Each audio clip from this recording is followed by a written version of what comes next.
Spoken last week with our, nothing below zero and very comfortable. The morning lows are above average, the highs are above average, so that is by far a good story to have. Beautiful sunrise out there as we're rolling too, as it's shaping up to be a day that, well, you'll be hard pressed to find clouds out there today. 38 degrees, a little bit of a west-northwest wind at 12 miles per hour, feels like number of 30. So not bad at all when the wind chill is warmer than where our lows should typically be this time of year. A lot of 30s on the map. Did have a few 40s last hour. Those have since cooled a couple of degrees. And it's the same story outside of the metro as well. A lot of 30s on the map. So you're looking at some wonderful, wonderful weather. Winds right now, not much of an issue, 5 to 15 miles per hour to the west-northwest. Those will try to pick up a little bit, but gusts near 25 miles per hour. Compared to yesterday, just a little bit lighter. They peaked near 30 miles per hour yesterday. Today we're looking at probably 25 or so. And that means a little more enjoyable afternoon on the way with temperatures in the 50s. 53 by noon, up to about 56 by 2 o'clock. We're looking at 60 for the high today. You go southwest, you run into some slightly warmer air, a little cooler to the northeast. That's the way the map has been shaping up. Many, many days so far this winter. By later on this evening, we're down near 50, and then 10 o'clock have mid-40s. Pretty quiet night on the way. Little bit of a breeze tries to pick up, but the stronger wind likely holds off until tomorrow. Let me show you what that looks like. A first alert to a blustery day tomorrow, and the fact that we've melted all the snow, that's exposed a lot of dry vegetation once again, and the grass out there. Any fires that get going, this northwest wind will try to fuel those, and it'll already be gusting up into the 30s by 9. Should be touching 40 miles per hour with some of the gusts by 1 o'clock, and it looks like a blustery afternoon. And even into the evening, I just don't see these subsiding too much into the evening hours, unfortunately. So it does look like it is going to be a rather blustery stretch. Especially tomorrow. Those winds will be noteworthy as they pick up out of the northwest. So I think that's going to be a bit annoying for quite a few of us. Okay, and then into the weekend, not too bad as well. Next week, though, could have some more chances for some more snow. Yeah, I got a little bit of that to talk about. The 60s try to hang on as they go through the course of the next couple of days. 62 degrees on Friday. We're trying to hang on to that. The next chance of any precipitation is here Sunday night, long after the weekend's done, probably after sunset, the way it looks. Warmer with some rain very late in the day on Sunday. The next couple storm systems Aaron was mentioning here, this is the one that likely gives us a little rain late Sunday, but back here's the bigger one that could start to work its way in by Tuesday into Wednesday, and that would bring us our rain to snow. So pretty mild temperatures here into the early part of next week. 55 on Tuesday. There's what could even be some thunder showers on Tuesday. So some rumbles of thunder Tuesday, then we'll see what cold air can catch up to that and possibly change into snow Tuesday night into Wednesday. Right now, it doesn't look like anything overly impressive on snow amounts, but whatever falls Tuesday night would melt off pretty darn quick, so probably not a big impact. It's interesting if we would have thunderstorms one day and then snow the next. That can happen as we get into March. You can get some wild stuff going into winter and coming out of winter. So. All right. Yeah. Rusty, thank you. All right, to traffic now. Not bad out there, but there are some slowdowns that we should know about before folks head out. Yeah, keeping an eye on a few different spots, and of course they happen to be busy spots because that's always where our slowdowns happen. Let's start off by talking about Dodge and where we're seeing things being a little bit on the slow side at this point. We've got some delays that are showing up on the ramp as you go over 680. It says from 680 to go to westbound Dodge. You can see things struggling a little bit. 680 itself does look good, but that's not the only spot on Dodge that's running a little slow at this point. We do have some delays right around 90th and West Dodge, some of those busy intersections as well as 72nd, having some delays as we pick up that traffic volume and bring a lot of vehicles through there. So keep that in mind. You do still have a little construction on Cass, by the way, right around 77th. So that's something to watch for if you're going to be heading westbound in that area. I've also been keeping a close eye on Blair High as you're approaching 680. You can see how things are slow right in the approach to that as you're heading eastbound. Another spot where we tend to get some delays as we're starting off our morning. Overall, though, it's been a fairly smooth start to our morning drive. A little bit of a slowdown on Missouri Avenue as you're getting just past the Missouri River there, right before we hit L there. But it's a pretty smooth go of it as we start things up this morning. Now, in a couple of hours, we are going to be seeing a number of closures that go into effect, and that's going to be tied to a major funeral procession that's going to be happening this morning. So we'll talk through how that impacts traffic flow and all the specifics of that in a bit. All right, Jared, thank you. Well, Jared just mentioned happening today, Nebraska State Patrol Trooper Kyle McAcy will be laid to rest. A snowplow hit McAcy while responding to a crash on I-80. Colleagues are remembering him for his sense of humor and willingness to help others. Colonel John Boldock met McAcy in 2017, and he says while it is a challenge to connect with people as a law enforcement officer, Kyle had a great way with people. I'm sure there were a few occasions when someone was pulled over and they're like, hey, I got to go here, and this trooper just wants to keep talking to me. But that would be Kyle. I mean, he just loved to talk to people. He loved people. And since that's how he was oriented, I mean, he was in a great line of work. You can make a donation to Children's Nebraska on McAcy's behalf. We do have a link on our website, firstalert6.com. A funeral procession will shut down some of the main streets starting at 8:30. You can see the route right there on your screen. The procession itself starts at 9. Now it ends at the Liberty First Credit Union Arena, where that public service will be held at 11. The public is also invited to line the streets of the procession, but be aware you cannot park on that route. We'll, of course, have live stream coverage of the procession and the service up on our website. That's at firstalert6.com. Also happening today, a celebration of life gathering will be held for longtime broadcaster in Nebraska Greg Sharp at St. Mark's United Methodist Church in Lincoln. The event will be from 5 to 7. A memorial service will also take place at the church tomorrow at 1 p.m. Well, today will be the first full day of jury deliberations in the manslaughter case against an Omaha doctor. Mark Carlson is accused of racing another driver on Dodge. He lost control, slammed into another car. 22-year-old Anna Bosma was killed. The defense argues that Carlson passed out while driving. A former Ford engineer says the crash data shows the lane assist in Carlson's car was turned off as he was steering the car moments before the crash. All right, now to an update from First Alert 6 Safety Desk. I'm joined by Maria Cade. Maria, we are in the heart, cold and flu season, all those respiratory viruses going around. A lot of people are getting it. Yes, you have some advice to keep us from getting sick, advice we may not even think about. I know, it's something that we all do every single night. It can actually have a big impact on your health, especially during this time of the year. Getting good sleep, doctors say, can help the body defend against infections and inflammation too. So experts say the key to getting that good shut-eye, focusing on your sleep hygiene. You want to make sure you're limiting or avoiding taking naps during the day. Don't have caffeine too late, and also don't exercise too late. The crux of it for a lot of people is that sleep is a natural process, and we don't want to force it or put a lot of effort into it. That actually makes it harder to fall asleep. It's interesting when she says that, because I feel like when I set a specific time for myself to fall asleep, it's always harder for me to actually go to sleep. But some other things that you can do: keep your bedroom relaxed, quiet, at a cool temperature as well. Also turn off those electronic devices, your cell phone, of course, at least 30 minutes before. Avoid any large meals or having alcohol too right when you're about to go to sleep. Yeah, the final 3 were real big ones, I feel like, for a lot of people. For sure. All right, from sleep to driving, which you don't want to do. That's a bad combination we're talking about today, though. You have some information about road rage and how we can just protect ourselves from getting there. I know, it happens all the time, unfortunately, but there are some things that you could do to make sure that everybody stays safe. It's definitely how you handle what is going on in a situation like that that's going to determine what happens next. So police say that patience is the key, of course, when you are behind the wheel. It's so much easier said than done when you are in the moment, but if you do find yourself in a situation like this, to avoid that escalation, make sure you keep your distance from the driver. Whatever you do, don't interact with them if they are being aggressive or angry. You don't know who's the other person in that vehicle. You don't know if they have weapons, you know, what kind of history or what kind of day they're having. And it's just not worth engaging, even saying something about their driving. Really important to keep in mind. So if you do feel like you're being threatened by another driver, or maybe you're witnessing road rage happening to somebody else, of course, report it to the police. You can call 911, make sure they know so they can help de-escalate that situation. Absolutely. You don't want to get involved in that. Too many times you've seen it turn deadly. Yeah. It's really unfortunate. All right, you had some good information this morning. You always do, but really good this morning, Maria. Thank you.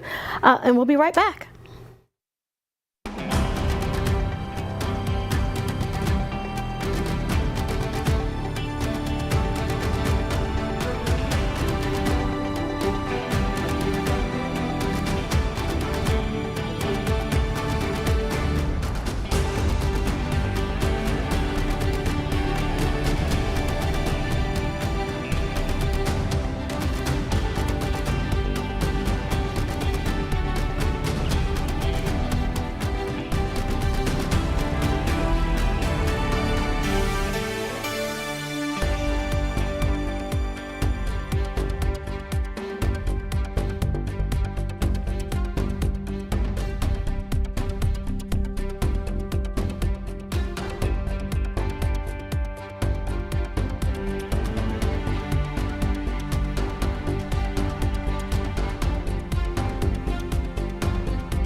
All right, welcome back. The time is 7:13 on this Thursday morning.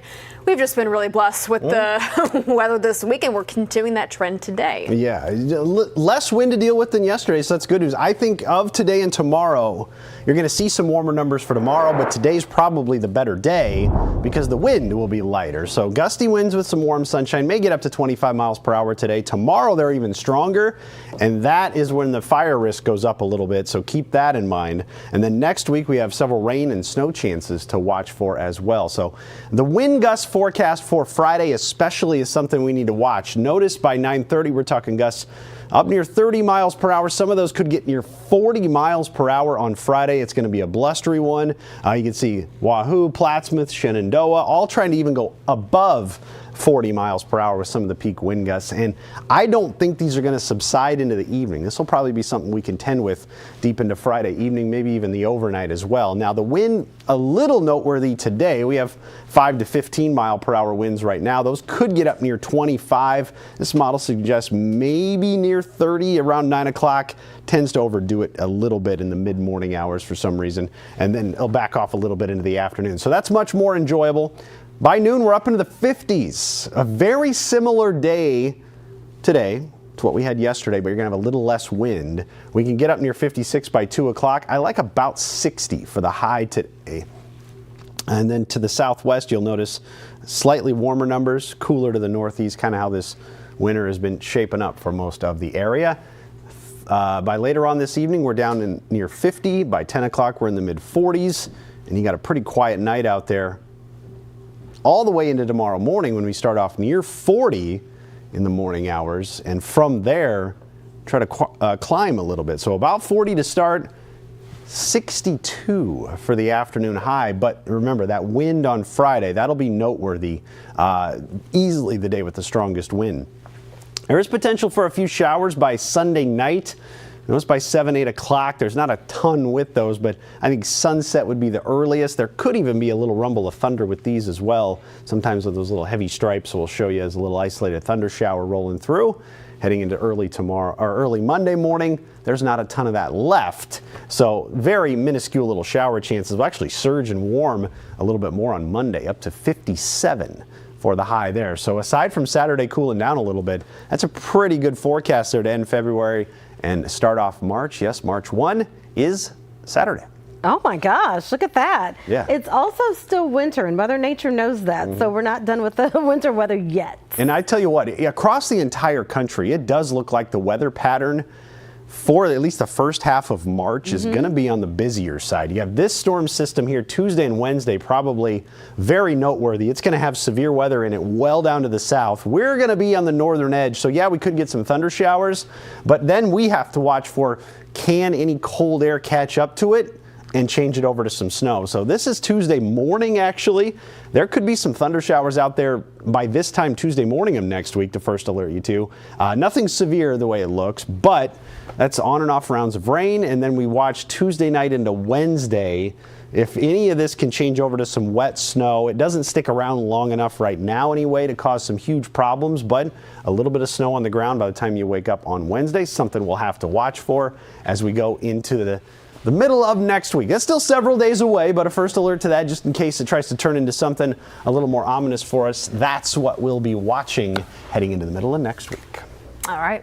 Jarrett, how are the roads looking this morning? Of course, you're also prepping people for the procession that's going to be happening today. A big alert for people who don't know about this. Yeah, and it's going to be impacting a lot of roads too. So we're going to start with a quick look at how things are moving, and it will be quick because things are actually doing really well at this point. We don't really have any big issues. So that's a great way to get the morning up and running. This is I-80 right around 60th, and you can see how traffic is moving without too much of an issue there. A little bit of our normal slowdowns on eastbound Dodge starting to show up right around 156th or so, so keep an eye out for that. But aside from that, it's a pretty easy go of it at this point. But we are just over an hour away from some of the closures starting up related to that procession. This is for Trooper McAcy.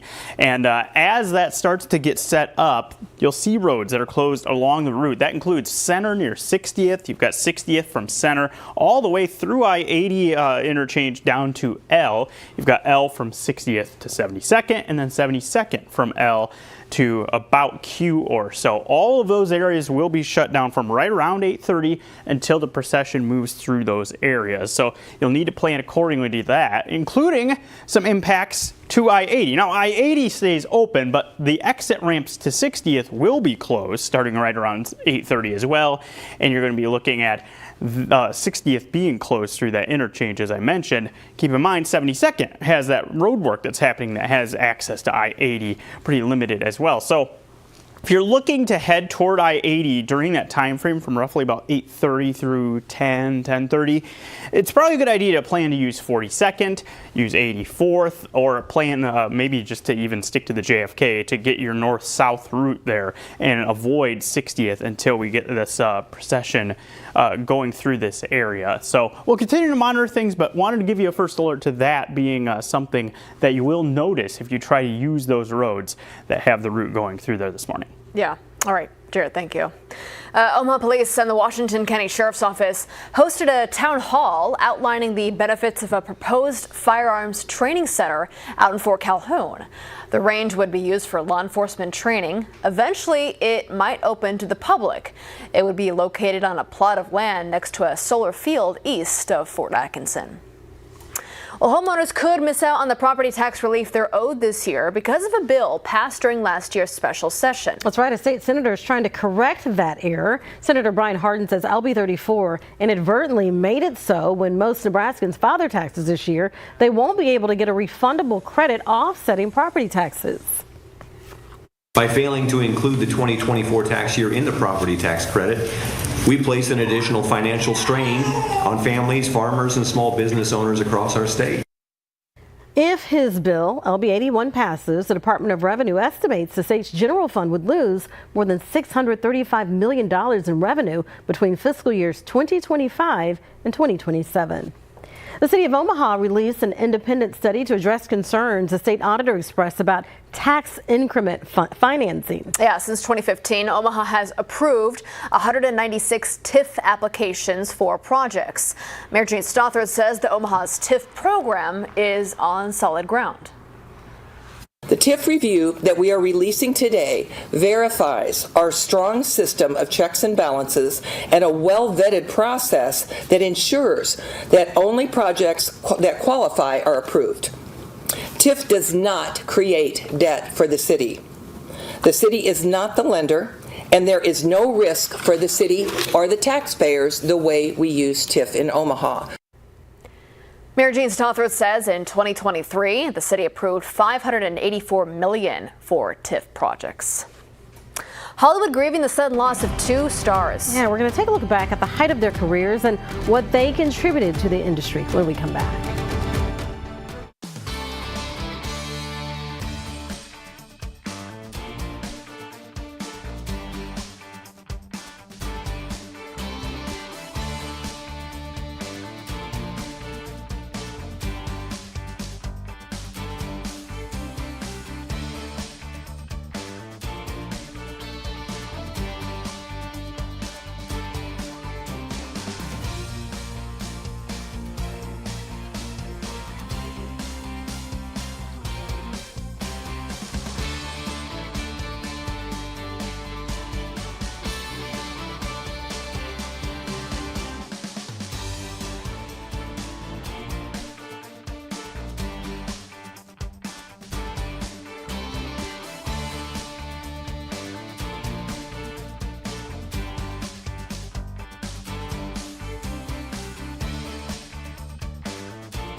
Well, the entertainment world is mourning the loss of 2 beloved Hollywood stars. That's right. 39-year-old Michelle Trachtenberg and 95-year-old Gene Hackman both suddenly passed, which came as a surprise to all of us. Now, according to a source with NYPD, Michelle Trachtenberg's death does not appear to be suspicious. Sources say the actress recently underwent a liver transplant. She was part of the cast of Buffy the Vampire Slayer, playing Sarah Michelle Gellar's younger sister. That's why I tried to change the script. She was also in Gossip Girl, in which she played Georgina Sparks, Ice Princess 17 again.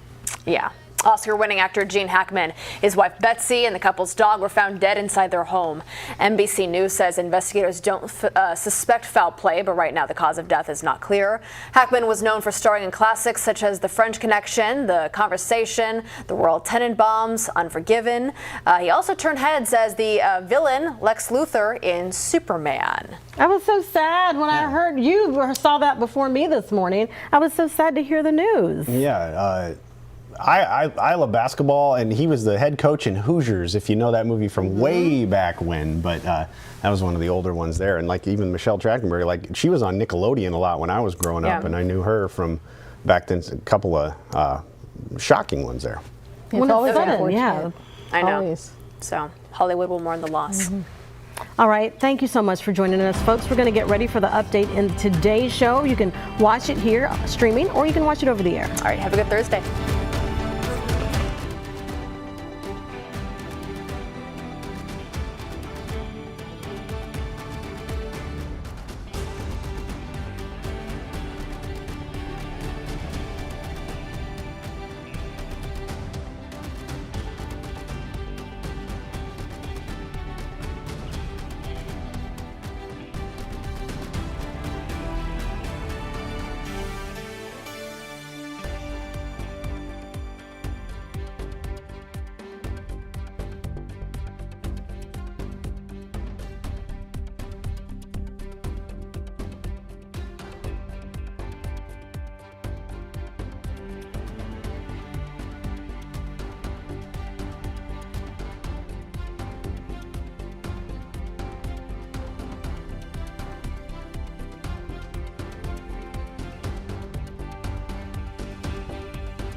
Live from WOWT, First Alert 6 starts now. Good Thursday morning, everybody. It is 7:26. I'm Cerise Cole. And I'm Erin Hartley. Time for another update on traffic. Sun glare, a little bit of an issue this morning, Jarrett. Yeah, we're getting into that time of year for eastbound drivers where you're going to be heading right into the sun as we're getting toward the peak of the commute. You can see what it looks like as you're heading along Dodge right around 156. And partially because of that, you're seeing some sizable delays that are showing up for travelers in that area. There's what you can see from about 144th all the way back to about 180th. You're seeing some sizable backups showing up. We're even starting to see it a little bit I-80 as you're approaching 84th going eastbound. So watch for that as a factor if you're heading along any of our eastbound roads. JFK is also backing up as you're approaching I-80 heading northbound. Rusty. Thanks, Jared. Another mild morning out there. Numbers in the 30s as we start off the day, anywhere from mid to upper 30s right now.